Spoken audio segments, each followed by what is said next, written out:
Hello, Albsterz here. Today we are going to be reacting to the 9 things every new Final Fantasy player should know by Zepla HQ. As always, please go support the original video and please go support her channel and go have a little look. Awesome content. We reacted to the other one as well. Common mistakes Final Fantasy players make. And we made quite a few. Instantly, the first one was like, no. No, leave me alone. I don't do any of that. So we learned quite a bit. So hopefully with this video as well, we should learn some stuff that we should already know as a Final Fantasy player. So Spacebar, please join me.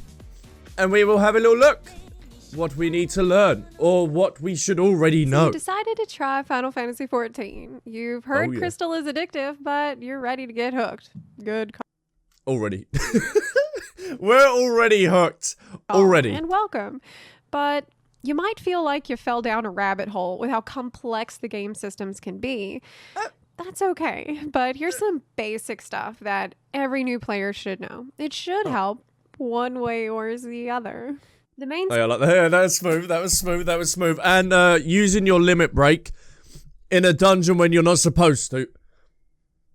If you know, you know. Story quest is your top priority. You can't progress through the game without it.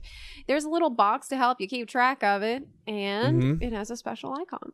You may find that below level 50, though the story itself is great, there's a lot of fetch quests. Don't give up. The only fetch quests that I found were kind of like, were the annoying ones and when you enter Corvus, but it's all world building and stuff like that. That's the only slow parts I found within A Realm Reborn, but I still enjoyed them, but they were the slowest paced bits. But that is not going to be forever. When you get to Heaven's Ward, all of that filler fetch quest nonsense will stop. If you need to go to the Waking Sands, which, trust me, you will. Make sure you teleport to Limsa, and then to the Arcanist Guild, and then take the ferry to Vesper Bay. That's the fastest way to get there. Might as well get an SSD while you're at it. Story skip potions are available to buy. Oh, I didn't know that. I'm never going to skip the story. That is something that's never going to be happening. There you go. Thank you. Please don't. Thank you. Thank you, Zepla. Thank you. Yes. The main story quest also gives a buttload of gil and devastating emotional pain that you'll never fully recover from. So make sure you do it. Don't neglect your class or job quests. No, we're actually fully up to date with all of these at the moment. We've done up to our level 50 ones for our Scholar and Summoner, and we're just waiting until we get to a certain quest again, and then we can redo them. So that's going to be really awesome. But ain't a class and a job the same thing? No.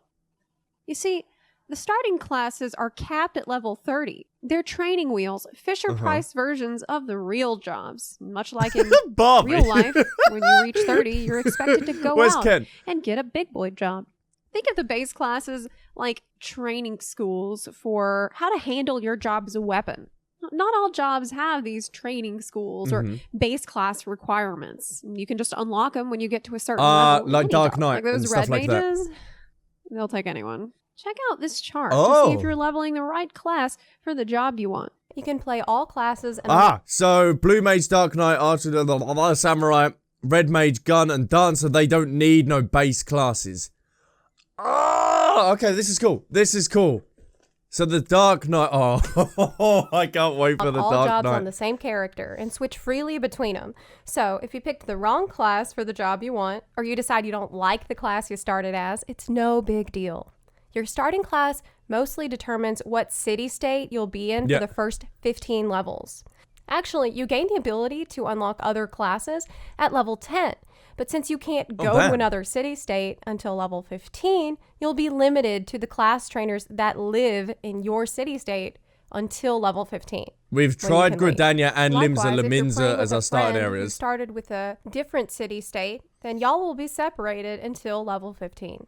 When I started playing, I picked Marauder because I wanted to be in pretty Limsa Lominza, thinking, oh, well, I'll just get a shield later, sword and shield later. Because I wanted to be a paladin. I had to go to Ul'dah and level Gladiator to level 30, so I could then be a paladin and get a shield, sword and shield. Only paladin has sword and shield. The jobs are...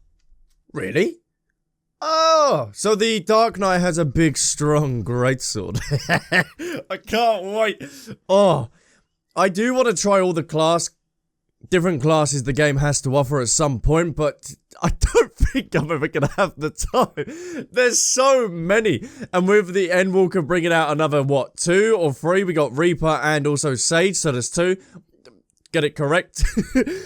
Like, it's going to take ages. To the weapons. Your very first job quest will reward you with a soul crystal that will make you good at the game, or at least not as bad as you will look with it off. Like, seriously, if you are much over level 30 and you're still walking around without your soul crystal equipped, people will do this when you enter a dungeon.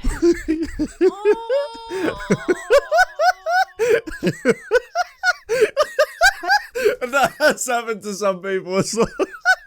Because in the video that we see before, people were like, yeah, I was at level 45 without even putting my soul crystal on. It's like, oh, you poor thing. Does that unlock stuff look like this with a plus sign? Now, there's a ton of unlockables, and not all of it's crucial to do right away. Like that materia stuff, you don't have to worry about that for a while. I think I've unlocked all the top ones there. Some people are going to be like, materia?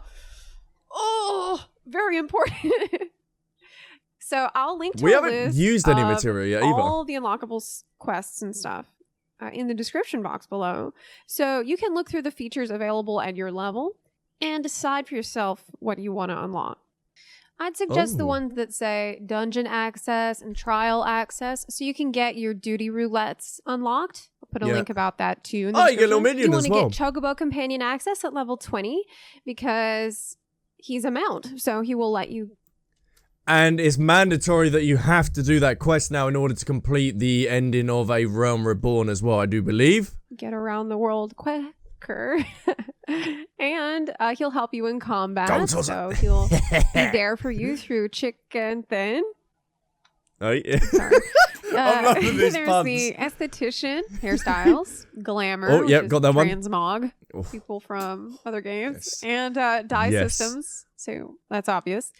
You want to unlock all those. Gold Saucer is a fun place too. Yep. Where you can get mounts, pets, other goodies. And at level 50, you should do the Hildebrand quest. We're doing that today. We're doing it. We're doing it. Oh boy, I am ready for him. I have got my pink tuxedo. My hair's looking on point, and I am ready to take him down. Those are mandatory. Hey. I messed up my own joke a little bit. Regular side quests look like this. You can do them if you want, but they're safe to skip. It's not World of Warcraft where you need to do all of the quests in an area. Like, you don't have to do that. That's why I'm telling you what the different icons look like. What's prioritized. Really? They're fun, but unimportant. Is there You can buy gear from vendors. From level 1 through 50, you can get gear from vendors in Ul'dah, Limsa, and Gridania. Oh, I need to get the Ironworks 50 one. 50 to 60 gear is in Ishgard. 60 plus is in Ralgrim's Reach. So, yeah, you can get better loot in dungeons or from seducing your local crafter. We gotta get the Ironworks stuff from the vendor in Revenant's Toll, ready for the coils. I gotta remember to make sure to do that. But that is definitely somewhere. So Ishgard is my next place where I can get some fat, juicy gear. Oh, yes. But the vendor stuff is great for easy upgrades as you level. For making Gil, the main story quest is good money. It should be enough, but if it's not, have you considered selling coke? You think... Excuse me? Excuse me? I don't want to become Pablo Escobar within Final Fantasy XIV. Imagine that. With my bunny ears on, all the boys around me, coke everywhere. Lovely. I was actually thinking of this. What is the best way to make money within Final Fantasy XIV? Because, you know, glamour gets expensive. It really does. I'm kidding, but it's a great way to get rich without having to level a crafter or gatherer. So, you know, like on the side. To get your hands on a steady coke supply, you'll... I can't. Oh... You are going to become Pablo. Oh, no. Okay, how do I get my coke then within Final Fantasy XIV? You'll have to rank up hard in your grand company. So, yeah, the rumors are true. The military is trafficking coke and supplying it to the market, but you didn't hear it from me. Ranking up in your grand Stoinks. company is a good idea no matter Stoinks. what. So I'll put a link in the description box below that shows how many seals you will need for each promotion. Make sure you do your grand company hunting log. It gives good XP and seals, and you have to do it anyway. When you get to Sergeant 2nd class, then you'll be able to turn in items for seals like dungeon drops. So it'll be a lot easier. There's so many ranks.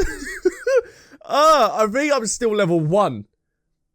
Don't attack me, please. I think I'm only level 1 still. You get to 2nd lieutenant rank, they'll finally sell you the good stuff. Leveling a gatherer is an option, but it will take time away from your combat job. So if that doesn't bother you, gathering shards is usually a safe bet. Check the market board for what you can gather that's going to be good to sell on your server. Silver ore, effervescent water. There's some examples, but shards, crystal shards. So the next time someone that's something I still got to jump you're into. in the coke or crystal business, probably a bit of both. Neither. Meth. I'm in the Empire business. Oh. Now that you're clued in on most of the basics, the only thing you need to go from a beginner to a pro is a montage of XP buffs. Yeah, I feel like the XP's fine. Like, you got the earrings from the Endwalker that gives you 30%. You got the food. You got the new beginning stuff. Oh, yeah, we've done the Hall of Novice as well. Hell yeah. Oh, you get free company buffs as well. Oh, the stoinks. Oh, hell yeah. Oh, no, we don't need Mog Station. No, we don't need that. We don't need that. We all got the earrings, so we don't need that. Oh! Oh, they gave it as the earrings for Shadowbringers as well. A 50% XP buff charges when you're in a sanctuary. I have been told that as well. Oh, damn, boy. Damn, boy. Damn, boy. That's a good ass. That's a good ass. You work out often? You work out often? You've been selling that coke and crystal, I see. That's how you were able to get that ass. So most of all, don't be afraid to ask for help. There's a novice network that you should have access to as a new player where you can ask questions, and there are many Discord servers that are there specifically. There you go. Link in the description chat. To help people and answer questions. Mine is one of them, but I will link to some others as well in the description box. There are players in the game who are considered mentors. They have the crown icon, and they are supposed to be there to help you and answer your questions. So that's an option. I didn't know this. You know, your mileage may vary. Well, what do you think? Okay, so I got to look for people with the crown above their head. Okay, they're the ones to help out. I feel like you're missing the point. Is there anything that's super important for a new player to know right off the bat when they get started? If so, let me know in the comments section down below if maybe I missed something or I overlooked something. I wanted to really condense it down into the most important, most simple things so I don't like overload you with information. So anyway, I hope this was helpful to you, and I will talk to you again soon. Really was. Bye-bye. Thank you, Zepla. And as always, go show some love. I will leave in a link in the description to her channel, the video, and her community Discord as well. So, what did we learn from that? How to become the biggest drug dealer within Final Fantasy XIV. Yes! I shall build my empire. But first, I must make my way through the ranks, as you normally do. And then, boom. The empire, the Coke Empire, will begin to go out into the land of Final Fantasy, into Aurora's. But this is where I'm going to leave this video here. If you did enjoy, then leave a like and a comment down below. Boom, boom, boom, boom, boom, boom, boom. So guys, thanks all round and catch you in my next video. Bye, bye, bye, bye, bye, bye, bye.